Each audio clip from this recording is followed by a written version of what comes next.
بانک لە تەواوی دنیادا ڕۆڵ و کاریگەری خۆی دەجێڕێت بە تایبەتی لە ڕووی پێشخستنی سەرجەم سێکتەرەکانی ئابووری لە تەواوی وڵاتاندا. دەمەوێت بزانم ڕۆڵی بانکی نیشتیمانی چی دەبێت لە هەرێمی کوردستاندا بە تایبەتی لە ڕووی پێدانی پێشینەوە بۆ هاوڵاتیان لە هەمووشی گرنگتر گەڕانەوەی سیقە و متمانەیە بۆ هاوڵاتیانی هەرێمی کوردستان بە بانکە حکوومیەکان.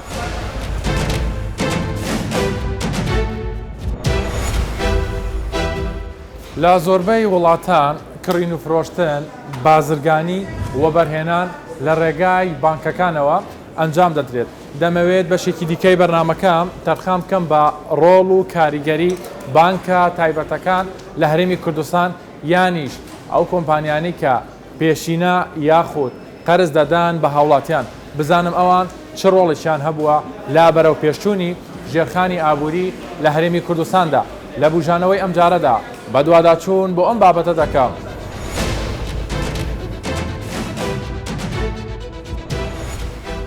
ئەرکە سەرەکیەکانی بانک پێدانی پێشینە بە هاوڵاتیان، کڕینی پشکی هوتێل و کۆمپانیای فڕۆکەوانی، کڕینی کانزا گرانبەهاکان، وەبەرهێنان لە کەرتی خانوبەرە، وەرگرتنی ئەمانات و ڕاستپاردا بە شێوەی نەختینەیی، هەڵگرتنی پاشەکەوتە یاساییەکان.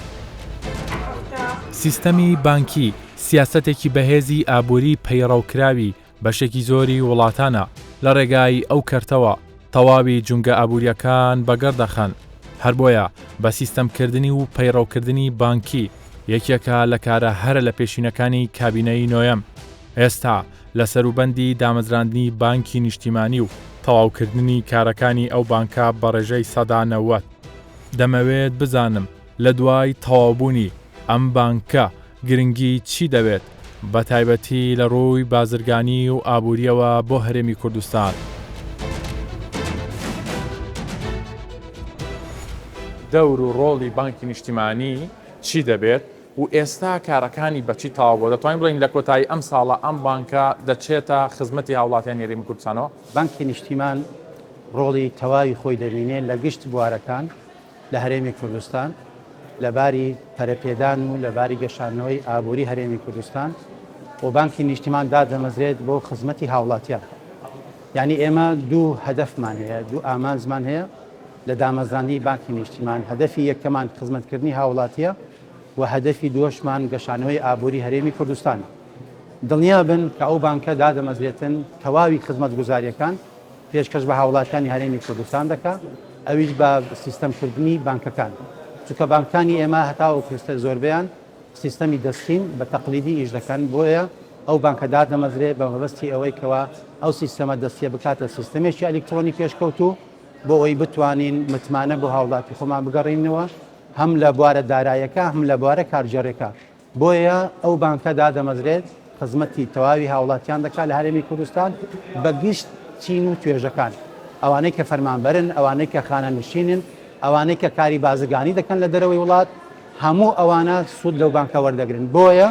ئێمە دڵنیاتان دەکەینەوە ئەو بانکە بانکێک دەبێتن کە لە زووترین کات دادەمەزرێتن و ڕێکارەکانی زۆربەی تەواو بوونە. تەنها چەند ڕێکارێکی یاسایی لە بانکی ناوەندی عێراقی ماوە و ئەویش محامی ئێمە دەست بەکارە و ئێمە لە سەرخەتین لەگەڵیان. دڵنیا بن تاوەکو کۆتایی ساڵ هەموو شتێک تەواو دەبێت. باشە کاک مەولود، ئەم بانکی نیشتیمانیە هەروەکو بانکەکانی پێشووە بێوانی کە لە هەرێمی کوردستانە، این بانکە حکوومیەکانە مەبەستم، چونکە بانک لە تەواوی وڵاتاندا ڕۆڵ و دەوری خۆی دەبینێت لە پێدانی پێشینەکانە، لە پێدانی قەرز بە هاوڵاتیانە. ئایا دەوری ئەم بانکە نیشتیمانیە چی دەبێت؟ بانکی نیشتیمانی جێگرەوەی ئەو بانکانە دەبی کە کات خۆی لە هەرێم هەبوونا، وەکو ڕەشید و ڕافیدێن. ئەو بانکە کە دادەمەزێتن سەر بە بانکی ناوەندی عێراقیەوە دەبێت، یعنی لە ڕووی یاساییەوە دەتوانێت کاری بانکی ئەنجام بداتن و گشت ئەو ئیمتیازاتانە ئەو بوارانەی کە بانکی ناوەندی عێراقی هیچ دەکاتن لە بۆ پێدانی پێشینەکان، ئەو بانکە دەتوانێت لە هەرێمی کوردستان ئەنجامی بدات. بۆیە گشت کەرتەکان لە هەرێمی کوردستان چاوەڕێ بکەن، ئەو بانکە دەتوانێت گەشەی پێ بکاتن و بیژێنیتەوە و هەروەها گشت ئەو پێشینانەی کەەوە هاوڵاتیان لێ بێبەشە لە هەرێمی کوردستان دڵنیا بن بەکردنەوەی ئەو بانکە و تەوابوونی ڕێکارەکان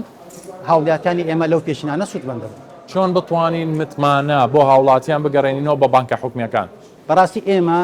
لە دامەزراندنی کابینەی نوێی حکوومەتی هەرێمی کوردستان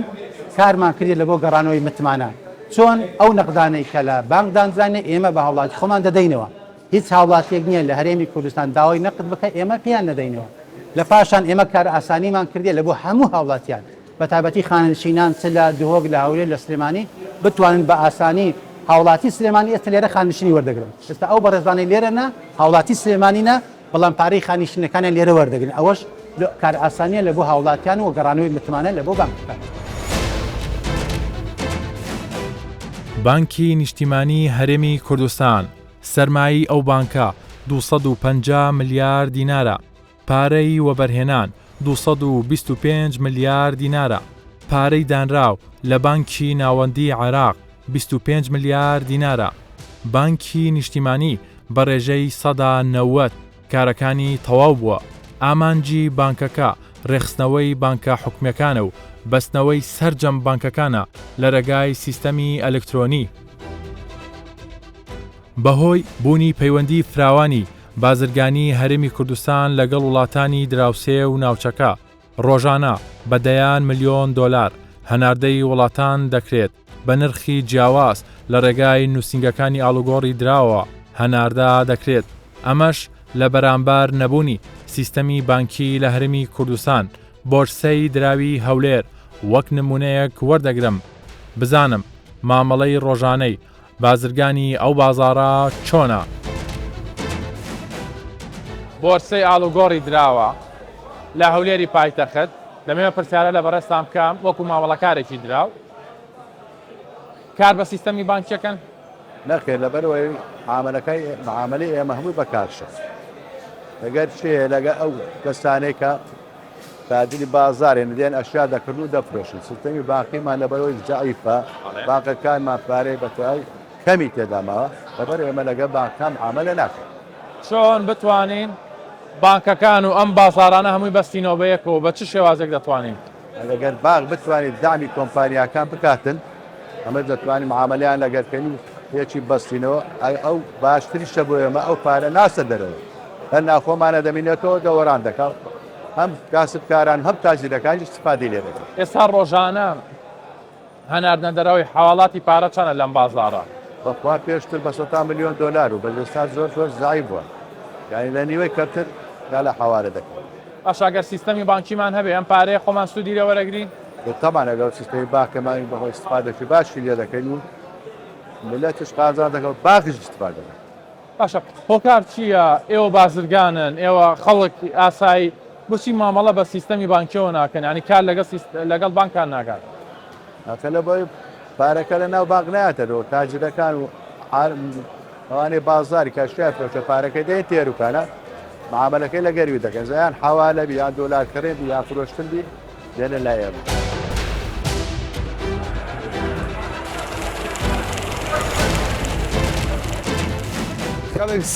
متمانەی نییە متمانەی لەبەری بانک و هاوڵاتی لەبەر ئەوەی بانکەوە چ قاسیان تێ بەست پارەی وەردەگرن دەبی هاوکاری خەرب بکەن پارەی بدەن ئینسان کە سیقە نەما لەبەری بانک و هاوڵاتی ئەو سیستەمە پەک دەکرێت ئیش پێ ناکرێت ئەگەر ئەو سیستەمە کارابی لە کوردستان ئیسفادەی زۆر باشە لە خەڵکی کوردستان پارە سپی ناکرێتەوە بە ئاسانی خەڵکەکەش پارەی ناڕوە پارە ڕۆیشتن نییە سیستەمی بانکی چکە پشتەکان دیارە پارە ڕۆیشتن نییە لە سیستەمی بانکی لە پارەی کاش باشترە.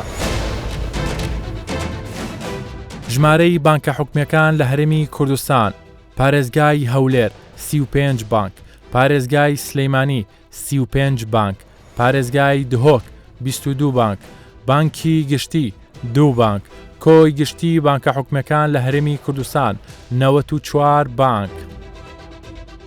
ئێستا بەهۆی کاراسانی بۆ بەرهێنەران لە هەرێمی کوردستان ژمارەی بانکە تایبەتەکان ڕوو لە زیادبوون کردووە کە سەرجەمیان بەسراون بە بانکی ناوەندی و بەشێکی دیکەشیان لەگەڵ بانکە نێودەوڵەتیەکان ئاڵوگۆڕیان هەیە. هەر ئەمە ژوای کردووە ئێستا بەشێک لە بانکە ئەهلیەکان کاری بانکە حکومەکان لە هەرێمی کوردستان ئەنجام دەدەن. ڕۆڵ دەوری بانکە ئەهلیەکان چێ لە هەرێمی کوردستان ئێستا دەبینی ژمارەی بانکە ئەهلیەکان لە هەرێمی کوردستان بەپێی پارێزگاکان ڕۆژ لە دوای ڕۆژ لە زیادبوونە بەڵام ڕۆڵیان چییە دەوریان چییە؟ بێگومان بانکە ئەهلیەکان لەگەڵ ئەو پێشکەوتنەوەی کەوا هەرێمی کوردستان بە خۆی و بینیوە پێویستە بانکەکانیش دەوری کارای خۆیان هەبێتن بۆ ئەوەی بتوانن هەماهەنگ بن لەگەر ئەو پێشکەوتنیەکەوە لە هێرم کوردستان ڕووداتن. بۆ نمونە پێشکردنی هەندێک خزمەتگوزاری بۆ ئاسانکردنی ئەو پرۆژانەی کەوا لە هەرێمی کوردستان ڕۆدەن بۆی بانک ببێتە پاڵپشتێک بۆ ئەوی پرۆژەکان بەسەرکەوتوی ئەنجام بدرێتن. باش خزمەتگوزاری بانکی لە هەرێمی کوردستانە چی ئەگەێنێتەرەوە ئەگەێنێت مەسەلەن تۆ ماستەرکارتێ بۆ هاوڵاتیەک دروستکە یاخود یەک دوو ئامێری ATM لە شارەکان دابنی ئەمە هەر خزمەتگوزاری بانکی خۆی لەمەیە دەبینێتەوە؟ بێگومان نەخێر تەنها خزمەتگوزار بە تەنها دەرهێنانی ماستەرکارت و ڤیزاکرد ئەو شتانە نییە. ئێمە هەیتمان جیالەوەی کەوا فەلەن خزمەتگوزاری ماستەرکارتمان هەیە لە هەمان کاتیشدا ئەو خزمەتگوزاران دەبی دەوری خۆیان بینن تا چەند سەوداکەران ئیستیفادەی لێ دەکەن و پێوە مرتاحن. لە هەمان کاتیشدا بەکارهێنانی ماستەرکارتەکان سەر لە ناوە بێ سەر لە دەرەوە بێ پێویستە مسۆگەری بدرێتە سەوداکەران بۆی بتانی بە ئیستراحەتەوە بەکاری بینین. زۆر باشە مامۆستا من ئەگەر بانکەکەی خۆتان وەکو نمونە وەربگرم مەسەن لە سەرەتای دامەزرانیەوە تاکو ئێستا دەوری ئێوە چی بووە مەسەن پاڵپشتی چوە لە تەواوی وڵاتانی دراوسێ بە نمونە وەرەگرین ئینڤێستکەیت وەبەرهێنان بکەیت لە هەر بەشێکە بتەوێت ئۆتۆمبیلێ بکڕی خانوێ بکڕی بانک هاوکاری دەکات دەستگیرۆیی دەکات ئێوە مەسەن بانکەکەی خۆتان چی کارێک لەمانەتان ئەنجامدا؟ بەڵێ یەشێ لە پرینسیپەکانی بانک ئەوەیەکەوە وەکووتمان ئەبێ خۆی بگونجێنێ لەگەڵ ئەو گۆڕانکاریە و پێشکەوتوانێکەوە لە دنیای بانکلا هەیە. ئێمەش بەش بە حاڵی خۆڵکو بانک بەڵێ خزمەتگوزاری باشمان پێشکەش کردووە لە بۆ نمونە چەندها پرۆژەمان هەیە پرۆژەی بچووکمان هەیە پرۆژەی مامناوەندمان هەیە پرۆژەی گەورەمان هەیە بۆ بە تایبەتی پرۆژە بچووکان یارمەتی دەرێکە لە بۆ ئەو گەنجانە هەتا بتوانن کارەکانی خۆیان ڕەها بکەن و بانک پاڵپشتیان بێتن ینی گەنج بەتێنا نمێنێتەوە ئەبێ هەست بکاتەوە بانکاهلەکان دەوری خۆیان بینن لەوەی کەەوە پرۆژەکان سەرکەوتوو بێتن. ئێوە کەرتی تایبەتن سیستەمی بانکی یاریدەدەرێکی باشە بێ بۆ بژانەوەی ژێرخانی ئابووری لە هەرێمی کوردستان؟ بێگومان لە سەرەتای باسەکەم باسی ئەوم کرد پێویستە بانک خۆی بگونجێ لەگەڵ ئەو گۆڕانکاریە و پێشکەوتنانەی کەوا لە جیهاندا ڕووداتن. ئێمەش بەش بە حاڵی خۆمان توانیمانە تا ڕادێک زۆر باش خۆمان لەو خاڵە بینینەوە کەوا ئەتوانین لەگەڵ وڵاتانی جیهان خۆمان بەراورد بکەین. با بڵێن لە بۆ نمونێش بەسیط بینینەوە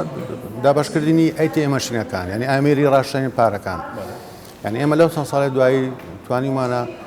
لە سنووری با بڵێن هەولێر و لە سنووری خەزانەکان تێپەڕین بتوانین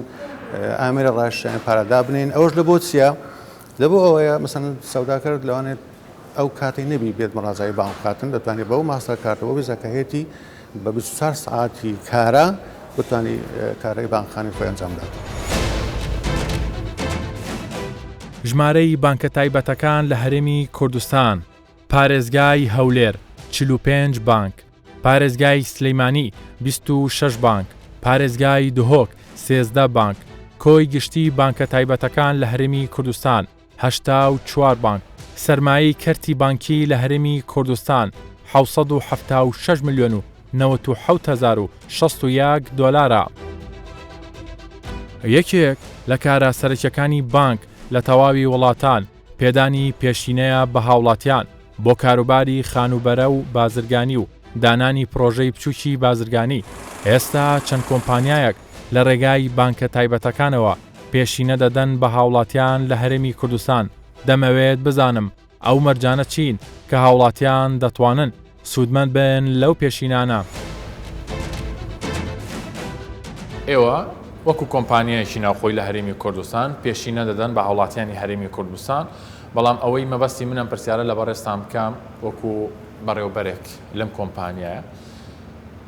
ئێوە لەقی کۆمپانیایەکی بیانیتان هێناوەتە هەرێمی کوردستان پێشینە دەدەن بە هاوڵاتیان یاخود کۆمپانیایەکی ناوخۆیە لێرە سەپۆرتی هاوڵاتیان دەکەم. من دەمەوێت باسی ڕێکارەکانم بۆ بکەین. ئێمە وەکو کۆمپانیایەکی تازە و نوێینە لە کوردستان کە نزیکەی 2 ساڵە دامەزراوین و شێوازی کارکردنمان ئەوەیە بە شێوازێکی قانونی بەڕێوە دەچیتن لەژێر چاودێری حکوومەت هەرێمی کوردستان بەڕێوە دەچیتن، یعنی هەموو ئەوراق و مەوراق هەموو شتێکمان تەواوە لاین قانونی. باشە ئەم پێشینانەی کە ئێوە دەیدەن بە هاوڵاتیان بۆ کۆمەڵە کەسی دیاریکراوە یاخود ئەو کەسانی کە ئەو مەرجانە دەیانگرێتەوە ئێوە پێشینەکانیان پێدەن؟ هەموو ئەوانەی کە داهاتێکی مانگانەیان هەیە و دەتوانن قستی مانگانە بدەن یاخود مەسەلەن با بڵێن بڕێکی خڕکراوی هەیە لە ماڵێ وەکو پێشی نەدەتوانن بەکاری بینن ئێمە دەتوانین سەرویسیان تەقدیم بکەین و کێشەمان نییە. باشە کاکاروان ڕێکارەکان چۆنە ڕێکارەکان قرسن ئاسانن چۆنن؟ حسب نا قرس نییە بەڕێی من بە حکمی ئەوەی ئەمە لە وڵاتێک دەژین مەسەلەن با بڵێن سیستەمی بانقیمان کەمە سیستەمی قەرزدانمان کەمە ڕێکارەکان زۆر ئاسانە وەکو بەشدار بوو کە یەکێک دێتن حەزی لەوەیە کە بەشدار بیتن لە سیستەمی ئێمە بە بتەخاونە شوقە و خانی خۆی مەسەلەن ئێستا ئەمە چەند ئەوەکمان هەیە بەشدار بۆکمان هەیە چەند ساڵە کرێتیە فدێتن کە لێکانە وەکو کرێدانەوەک وەکو کرێتیەکی خۆی دەبتە خاوەنی مولکی خۆی دەبتە خاوەنی خانووی خۆی دەستە ناوخانەکەی قز دەداتەوە وەکو ئەوەی کرێک دەداتەوە لە دوو لایەن هەم بە عربی پێدەڵن تەوفیر دەکاتون هەمیش دەبتە خاوەنی خانووی خۆی. ئێستا ئەگەر گەنجێک بێتەم کۆمپانیای ئێوە بۆ نمونە بیەوێت یەکێکی نیشتە جێبوون بخوێت نرخەکەی با بڵین بە $6,000 واتە 6 دەفتەرەکات ینی چۆن مامەڵی لەگەڵ دەکەنەوە؟ ڕاستی یەکەم جار دەبێت دیاری بکاتن چی دەوێت و لە چێن دەردەوێتون و بای چەندە سەتایەکی دیاریکراو وەکو پێشەکی بەکاردێنیتن دەست بە قستەکان دەکاتن بە حکمی ئەوەی سیستەمەکەم سیستەمێکی تازەیە سیستەمێکی مەشروعی هەر وەکو مەشروع سەرفە جەمعیە لە دەرێ بینی هاوڵاتیان دەکرێتن هەمان شکل و هەمان شێوازە کە کاتی ئیستیلامکردنی هات ئەویش بەپێی ئۆفەرەکان دەگۆڕێتن بەردەوام ئۆفەری تازە و نوێمان دەبیتن کاتی کە ئیستیلامکردنی هات ئێمە ئەو شوێنەی کە خۆی دیاری کردەوە بە دڵخوازی خۆیتی دەکرینەوە بۆ خۆمان لەسەر ناوی خۆمان دەبیتن تاوەکو قستەکەی تەواو دەبیتن تەسلیمی خۆی دەکەینەوە دێتەوە سەر ناوی خۆی. باشە هەندێک جار بۆ باز لەوە دەکرێت کە چۆنڵی تۆزە ئیستیغلالی وەزعەکە دەکرێت بۆی کە ئەو پارەی هاوڵاتی کە لە ئێوەی وەرگرتووە یاخود پرۆژێ یاخود یەکەیەکتان بۆ کڕیوە نیسبەکەی بە دڵی خۆتان دیاری دەکەن نیسبێکی زۆر وەردەگرن و لاواتەن ینی چۆنڵی ئیشەکە نەکەم باشترە ئەمە لەلای ئێوە ئەمە پەیڕۆ دەکرێت؟ نسبەکە زۆر وەردەگرێ ئاخر دەبێ مقارنەک هەبی مقارنەتەن بەچ نسبەکە زۆر وەردەگیری وانە ئەمە نسبەکە لەبەرچە دیاری دەکەن لەبەر مۆزوع حەلال حرام دیاری دەکەین یعنی جەنابەت کە دەی لای ئێمە داوای شوقەیەک یاخود خانوویەک دەکەی ئێمە دەڵێن بەوەندەی دەکڕینەوە و بەوەندەی دەفرۆشینەوە جەنابەت في سبيل ئەو بتە معاملەی دوولایەنە نەبتە نسبەی سەتا بڵین سەتای وەردەگرین ساڵانە ئەوەندەی دەدەیەوە ئەوە لە بە مۆزوعی حەلال حرامی شێوازی بە سیستەمکردنی چۆنڵی دام و دەستگاکانی حکوومەتی هەرێمی چامە لە ئەولێتی کابینەی نوێمە بەڵام بۆ سیستەمی بانکی بۆ کۆمپانیەکان ئەمە تا چەنە دەوری هەیە لە هەرێمی کوردستانە؟ بە دڵنیایەوە دەورێکی زۆری هەیە بۆ ئەوەی مەسەلەن با بڵێن بۆ پێشکەوتنی ئابووری وڵات حتمما دەبێت مەسەلەن با بڵێن بە حکمی ئەوەی ئێمە لە وڵاتێکین کە مەسەلەن زیاتر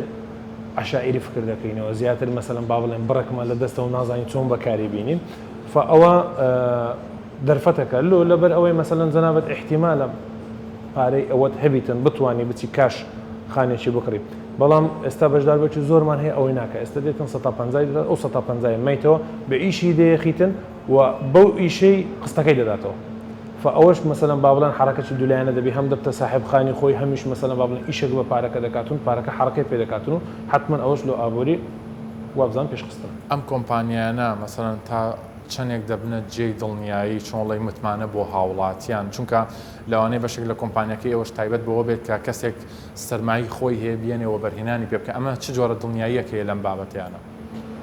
دڵنیاییەکەمان ئەوەیە ئەمە هەموو کارەکانمان بە عەقدێکی ڕەسمی بەڕێوە دەچین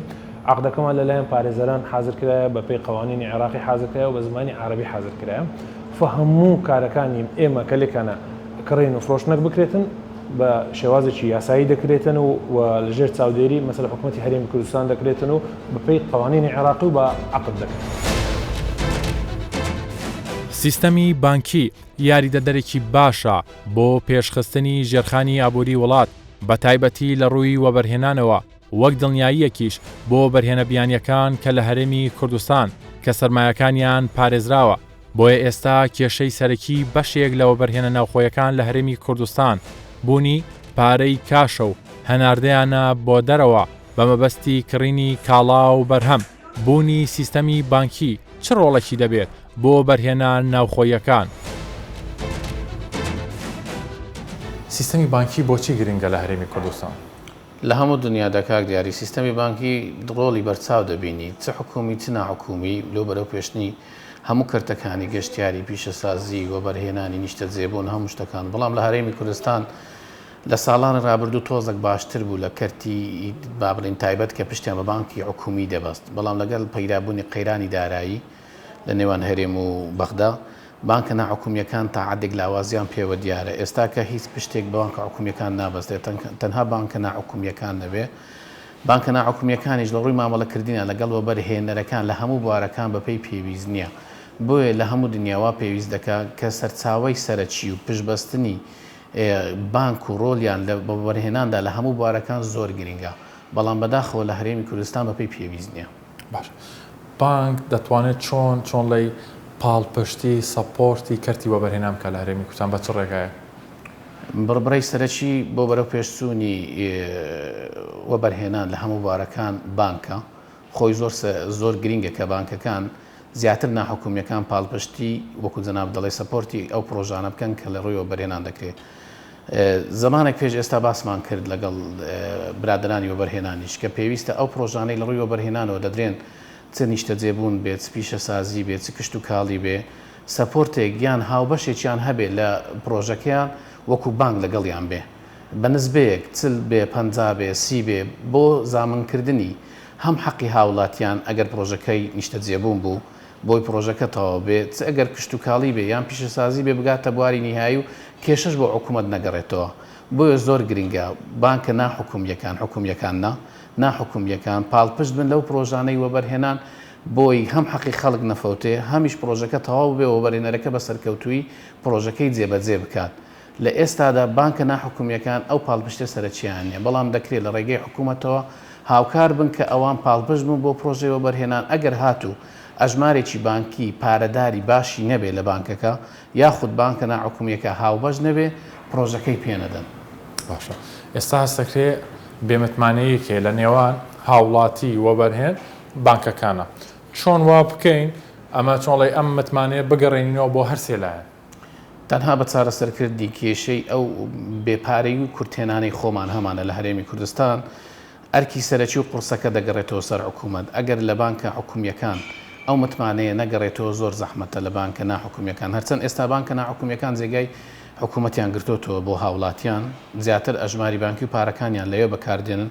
بەڵام زۆربەی هاوڵاتیانیش بە دەرەجەیەکی زۆر ئەگەر 80% حساب بکەین ئەو پارەی کە هەیەی بەهۆی ئەو بێمتمانەیەی کە لای دروست بووە دەیهێنێ لە پرۆژەیەکدا بە شوقەیەکی دەدا بە خانوویش دەدا بۆی پارەکەی لە ماڵەوە نەبێ فقط وەکو قاسەیەک بەکاری دێنێ ئەو شوقێ ئاژ ئەو شوقێتەوە دەکرێتەوە ناکرێتەوە دەگەڕێتەوە سەر کۆمپانیەکەی کە جێبەجێ دەکاتن یا خانووەکەی بەڵام گەڕانەوەی متمانە ئەرچی حکوومەت تۆزێک قڕز دەکە لەوەی حکوومەت بێتە ناو و معادلەکە دەبێ ئەو لەگەڵ هاوکار بێ لە نێوان وەبەرهێن و هاوڵاتی و بانکەکەی خۆشی کە حکوومەتە ئەو متمانەیە بگەڕێنەوە ئەویش بە پەیدابوونی پارەیەکی باش زۆر باشە کاک ڕێباز بۆ پێی کە هەرێمی کوردستان ئێستا پێگەیەکی فراوانی هەیە و ئاڵوگۆڕی بازرگانی هەیە لەگەڵ وڵاتانی دراوسێ و ناوچەکە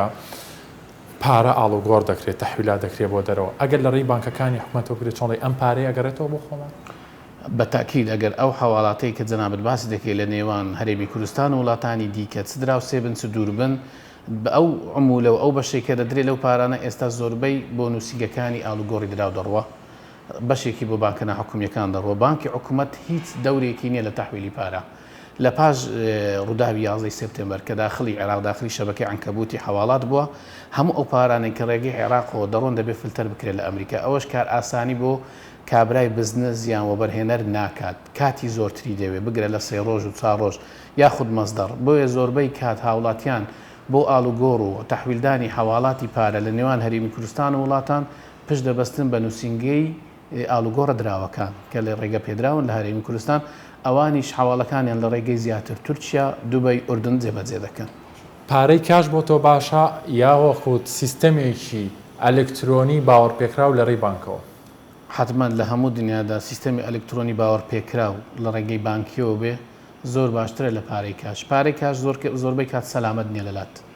ئەگەر ئەو کاتە لە ڕێگەی بانقی بیت و هەموو کاتێک دەتان لە ڕێگەی مۆبایلەکەتەوە سەریکەی چ ئاڵوگۆڕێک دەکرێت چ پارەیەک چ ڕەسیدێک زیادی کردووە چی کەمی کردووە تەنانەی 1 سنتی شت لێون نابێ بەڵام لە ڕێگەی کاش بێ زۆربەی کات پارەکەت بزرە و نازانی بۆ چی ڕۆیەوە بەکارهێنانی بانکی حکومی و تایبەتەکان لە هەرێمی کوردستان لەلایەن هاوڵاتیان و کۆمپانیەکانەوە بەکارهێنانی لەلایەن کۆمپانیەکان بە ڕێژەی 135 بۆ موچەی فەرمانبەرانی بەکاری دێنن. خاوەن کۆمپانیەکانی هەرێمی کوردستان بە ڕێژەی 180 هەژماری بانکیان هەیە. ژمارەی کۆمپانیەکان لە هەرێمی کوردستان 30,534 کۆمپانیایە. بەکارهێنانی بانک لەلایەن هاوڵاتیانەوە 115 هاوڵاتیانی هەرێمی کوردستان بانکە حکومیەکان بەکاردێنن. 160 هاوڵاتیانی هەرێمی کوردستان بانکی تایبەت بەکاردێنن.